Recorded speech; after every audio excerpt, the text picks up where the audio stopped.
आज का जमाना जैसा चल रहा है, यहां शादी को लेके बहुत ज्यादा लोग चिंतित नहीं रहते। शादी अब बस एक व्यापार बन के रह गई है। लोग चाहते हैं कि वो स्वतंत्र ही रहे पूरी जिंदगी, क्योंकि शहरों में और भारत में भी जिस तरह की आबादी बढ़ रही है या जो फॉरेन कल्चर आ रहे हैं, लोग इंडिविजुअल ही रहना चाहते हैं पूरी उम्र। पर क्या पूरी उम्र अकेले जीना संभव है? बात तो यह है कि हमारे देश में सदियों से कहा जाता है कि पति का पूरक पत्नी होती है और पत्नी का पूरक पति। कई लोग ये भी कहते हैं कि इंसान का अगर भाग्य साथ नहीं दे रहा है तो उसकी शादी करा दो। जब वो किसी इंसान के साथ जुड़ेगा, किसी और के साथ जुड़ेगा, तो कहीं ना कहीं उसका भाग्य भी सपोर्ट करने लगेगा। अगर इसका थोड़ा भाग्य कमजोर भी है तो सामने वाला का भाग्य इसे मिलेगा और इसकी जिंदगी बेहतर होने लगेगी। बड़े बुजुर्ग कहते हैं कि जोड़ियां स्वर्ग में बनती है। इस जगत में हम तय नहीं करते, हम अपनी मर्जी से किसी को अपना नहीं बनाते। जोड़ियां स्वर्ग में तय होती है। अचानक वो इंसान हमसे टकराता है या हमारे परिवार वाले उस इंसान को हमारे लिए चुनते हैं और हमारी शादी उससे हो जाती है। या तो हम खुद चुने या हमारे परिवार वाले चुने। पहले के जमाने में सिर्फ परिवार वाले चुनते थे, अब आप खुद चुन सकते हैं। इतनी लिबर्टी हो गई है देश में कि आप लव मैरिज कर सकते हो। पहले ये सुविधाएं नहीं थी। आज से 20 साल पहले बहुत बड़े घर में ये सुविधाएं थी, नॉर्मल घर में ये सुविधाएं नहीं थी। लेकिन आज नॉर्मल परिवार के लोग भी लव मैरिज कर रहे हैं। लव मैरिज करना कोई गलत बात नहीं है। एक इंसान को पसंद करता है, प्यार करता है, चाहता है। वो चाहता है कि पूरी जिंदगी उसी के साथ बिताए। और ये तो अच्छी बात है ना कि आप जिसके साथ पूरी जिंदगी बिताना चाहते हैं उससे आप शादी से पहले मिल लिए, उसके बारे में अच्छी बुरी आप चीजें आपने जान लिया। अरेंज मैरिज में तो थोड़ी समस्या भी होती है कि लोगों को एक दूसरे के बारे में जानने का बहुत मौका नहीं मिलता है, इसलिए थोड़ी समस्या भी रहती है। लेकिन लव मैरिज में तो पूरी समस्या नहीं रहती है। लव मैरिज में तो आप पहले खुद देख लेते हैं, जांच कर लेते हैं। लोग लिविंग में भी रहते हैं आजकल, फिर शादी करते हैं। तो हम कह रहे हैं कि जितनी ज्यादा आजादी मिल रही है शादियों को लेकर, तो फिर लोगों की शादियां क्यों टूट रही है? क्या हम जो फैसले कर रहे हैं वो क्या गलत हो रहा है? पहले के जमाने में कम शादियां टूटती थी। कई लोग हैं जो कहेंगे कि पहले लोगों को दबा के रखा जाता था, लोगों को बोलने का हक नहीं दिया जाता था, स्त्रियों का शोषण किया जाता था। बात सही है कि शोषण किया जाता था, लेकिन क्या 100 के 100% करते थे? नहीं, 10% आबादी हमेशा शोषण करती थी। पहले भी 90% अच्छे से रहती थी, प्यार से रहती थी। पहले भी प्यार होता था। पहले के प्रेम तो ज्यादा प्रगाढ़ थे। आज तो प्रेम है ही नहीं, आज तो बस शारीरिक आकर्षण रह गया है। अब तो प्रेम के नाम पे बस शारीरिक आकर्षण है।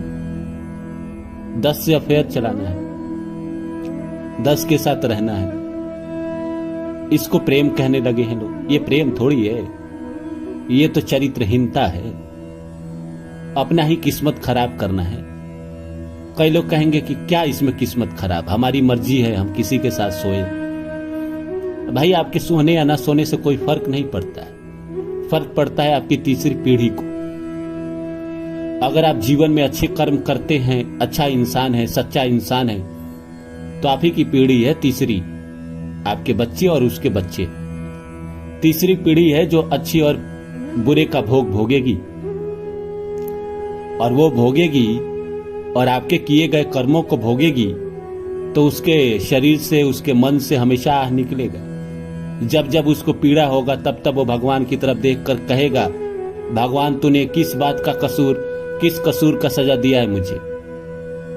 कौन सा गुनाह किया था मैंने? क्या पाप किया था?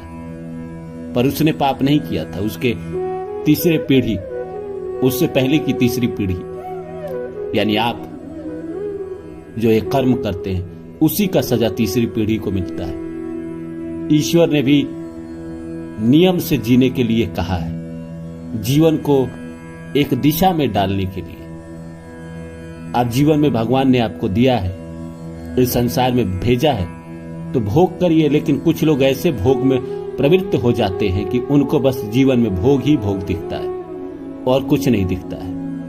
भगवान का कहना है कि संतान प्राप्ति के लिए किया गया सहवास ब्रह्मचर्य जीवन में ही आता है। हम इसकी बात नहीं कर रहे हैं क्योंकि आज के जमाने में अब कौन मानता है वो सब? भगवान को कौन मानता है? ग्रह नक्षत्र को कौन मानता है? सबको बड़ा बनना है, सबको अपनी इच्छाएं पूरी करनी है, सबको भोग भोगना है।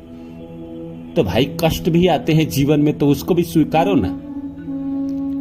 अगर आप भोगी हो, आपने हजारों स्त्रियों के साथ भोग भोगा है या हजारों पुरुषों के साथ भोग भोगा है, और आपके जीवन में कोई कष्ट आ गई है, कोई बीमारी आपको हो गई है, तो फिर भगवान से कंप्लेन करने का आपको कोई हक नहीं होता। 1% हक नहीं है कि आप भगवान से कंप्लेन करें, क्योंकि आपके ही किए गए कर्मों का फल है।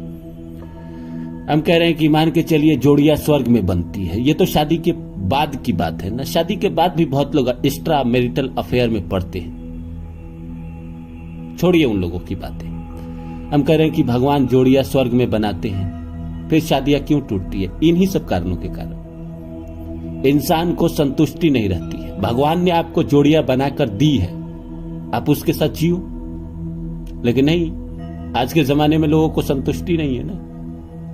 उसको धन चाहिए, पद चाहिए, पति अच्छा चाहिए, सुंदर चाहिए, ये चाहिए, वो चाहिए, 50 चीज चाहिए। संतावना अंदर नहीं है, सब्र नहीं है, जिसके कारण उसके मन विचलित होते हैं और शादियां टूटती है। ईश्वर मिलाने का काम करते हैं, तोड़ने का काम आप खुद करते हैं। सारा कर्म ईश्वर नहीं करते। 50% ही प्रारब्ध पिछले जन्म का भोग का फल मिलता है। बाकी 50% भगवान ने आपको बुद्धि दी है, सद्बुद्धि दी है, उसका इस्तेमाल करें, अपने जीवन को बेहतर बनाएं, अपने रिश्तों को बचा कर रखें, अपने चरित्र को बचा के रखें। भोग के लिए अपने आप को बर्बाद कर देना, देखिए कोई भी गलत कर्म अगर आप करेंगे तभी आपकी शादी टूटती है। दोनों में से कोई एक, अगर वो गलत कर्म कर रहा है तभी शादी टूट रही है, अन्यथा शादी टूट ही नहीं सकती।